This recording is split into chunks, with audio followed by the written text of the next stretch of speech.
سورہ ملک کی آیت نمبر 12۔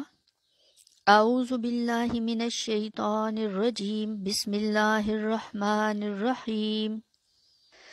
ان الذین یخشون ربهم بالغیب لہم مغفرۃ واجر کبیر۔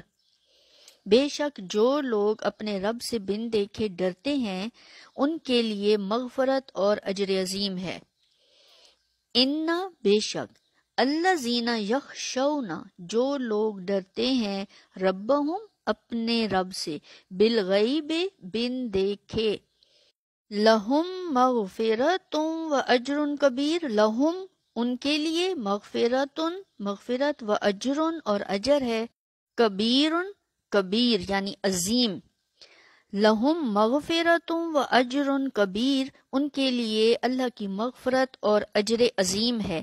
ان الذین یخشون ربہم بالغیب لہم مغفرۃ و اجر کبیر۔ اس میں بھی دو پیشتن جو مغفرتن ہے وہ واو کے ساتھ آگے ملے گا تو آواز مغفرتم کی آئے گی واو کے ساتھ شد کے ساتھ ملا کے، اجر کبیر ایسے لہم مغفرۃ و اجر کبیر۔ صدق اللہ العظیم و صدق الرسول النبی الکریم۔